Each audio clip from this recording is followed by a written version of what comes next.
Hey guys, this is Spoonie, and this is going to be a review of Grant Morrison's The Green Lantern Volume 1. This is called Intergalactic Lawman, and it collects issues number 1 through 6. This is actually something I picked up at my local dollar store for $5, if you can believe it. I've actually picked up quite a few graphic novels for $5 or less at dollar stores. You can see those videos on my channel.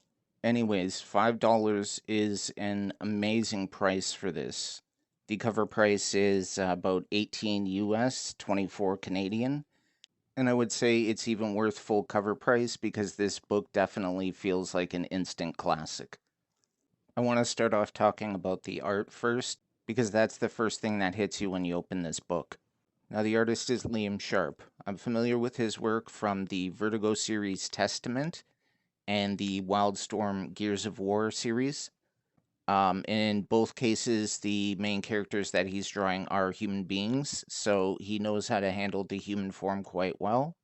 And that kind of makes his artwork in this shine even more, because a realistic depiction of a human being highlights exactly how alien the other characters are, and some of the environments are. There's actually an issue in this book that channels some of his earlier work on the Testament series. There's also an action scene later in the book where Hal Jordan gets some kind of power armor. And again, it definitely feels like his past work, in this case on Gears of War, really helped prepare him for this book.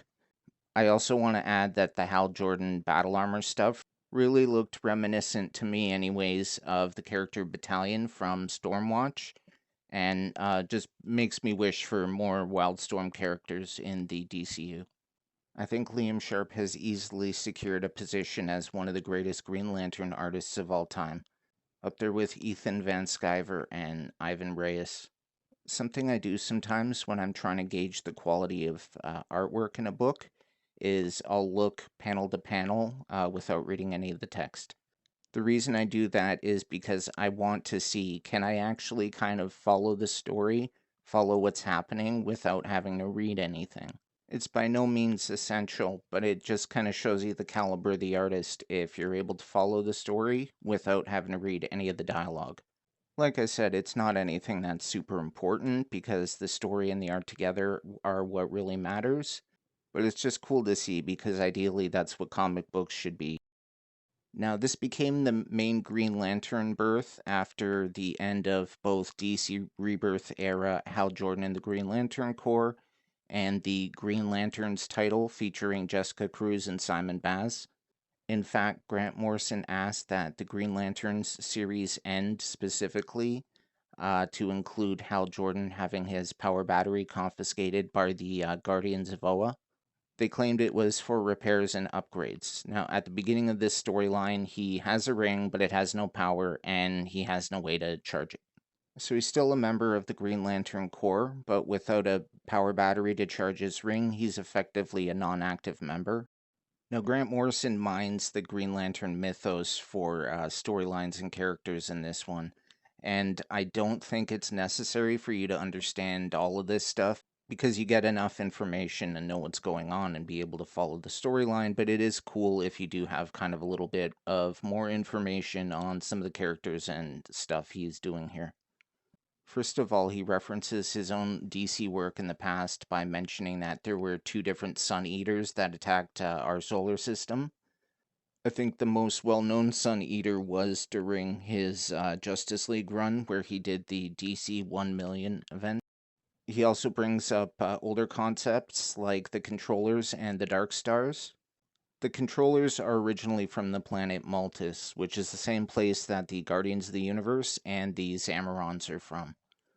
So there was a point after Corona had witnessed the creation of the universe where there was a fundamental disagreement, and this group of Malthusians split into three main factions. The first one of which relocated to Oa and became the Guardians of the Universe, creators of the Green Lantern Corps.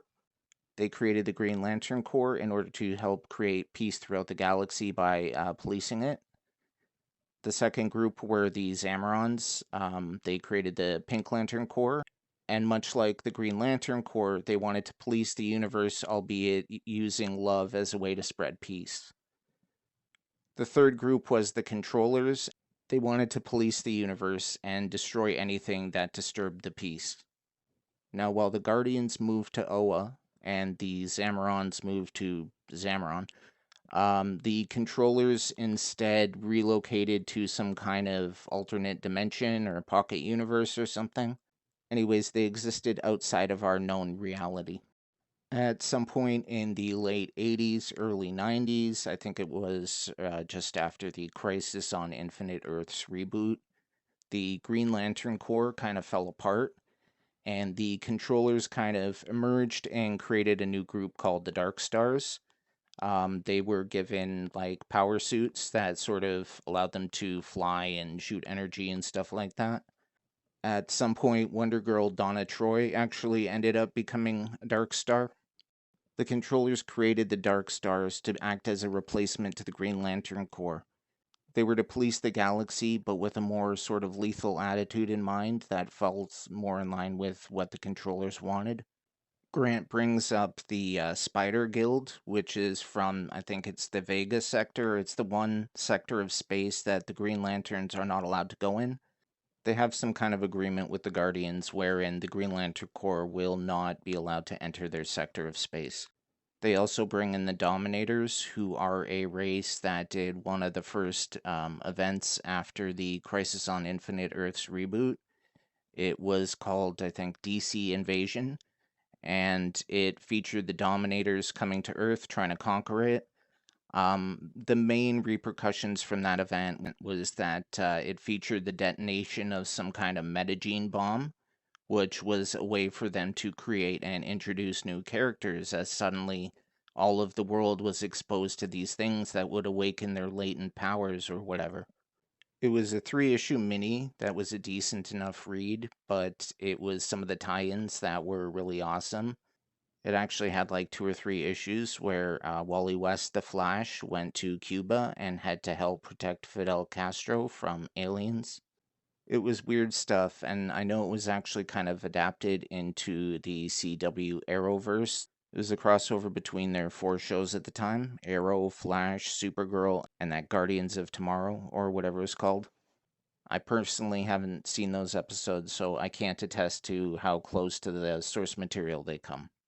The Dominators have also been a threat to the Legion of Superheroes 1,000 years into the future, but I don't think that has any bearing on what's going on in this title. Now, I didn't really like Grant's work on the Batman stuff. I mean, I liked Damian, but I feel like that character was kind of inevitable. But I do love most of their other work for DC, like obviously JLA, All Star Superman. I love the Seven Soldiers miniseries that they did. Unfortunately, I was away from comics when that whole multiversity thing came out. I have looked into it and it seems prohibitively expensive because it seems like they didn't really do any reprints. So I can't speak to the quality of that either. But I think this is definitely classic Morrison writing here. It's obviously very strong writing, but there is that unique surrealism that they bring to their work. For instance, there is an issue in this volume where the plot point is that Earth has been stolen and is being auctioned off to a bunch of different alien races. So, yeah, there's going to be some spoilers here as I go a little bit into some of the plot points. Grant is really highlighting the space police aspect of this, more specifically the police part. I mean, first of all, the back of the trade does mention that there is a conspiracy afoot and a traitor within the Green Lantern Corps. The traitor is Hal Jordan, but he's actually not a traitor. He has been asked by the Guardians to go deep undercover. So, one of the things he does to achieve that is when they track down the aliens that have stolen Earth, he outright murders the alien with his power ring and then claims it was self defense. So he gets kicked off the Green Lantern Corps and he's approached by a group called the Black Stars. They're apparently formed from the remnants of the Dark Stars, only they're more elite. They answer to one of the controllers named Mu. Anyways, Mu approaches Hal Jordan and inducts him into the Black Stars. Hal has to take on a Black Star codename, so he chooses Black Star Parallax. In order for Hal to prove his loyalty, he is asked to kill Adam Strange, who is a superhero that was captured when the Black Stars were invading the planet Rann. Hal obviously doesn't do this. He shoots him with something else to fake his death, and they all leave. Now, the controllers are aware of this deception. They tell just from like chemical sense and involuntary things that the human body does. They could tell that he was lying and deceiving them, and that they know that he's there on secret orders to basically take them down. But at this point, he admits that he's not really sure who's got the better approach to policing anymore, whether it's the Green Lantern Corps or whether it's the Black Star. There's not a whole lot of time for philosophical debate, though, as Controller Mu has actually hidden a bomb inside Adam Strange's daughter. Now, the bomb is called the Ultimate Bomb, or U-Bomb, and apparently it's capable of destroying a universe or a significant chunk of a universe. The Guardians order Hal to disarm the bomb, but doing so would kill Adam Strange's daughter. He says that there's another way right before there's a huge flash and he vanishes. Apparently, he was able to contain the entire destructive force with his power ring. Adam Strange and his family are safe, though, and they give a eulogy for Hal Jordan, who they believe gave his life to save the planet. The last few pages of the book show us Hal's ring floating through space. We zoom into the ring and we see that there's actually a little world within the ring. Hal is there and he's speaking with a little man who speaks only in rhymes. When asked his name, the man responds with Mirwidin. Now, I had no idea who Mirwidin is. I actually had to look it up. So apparently he's a magic-based enemy of Green Lanterns from the 1960s. And his last appearance was in the final issue of Green Lantern Corps, issue number 224, back in 1988.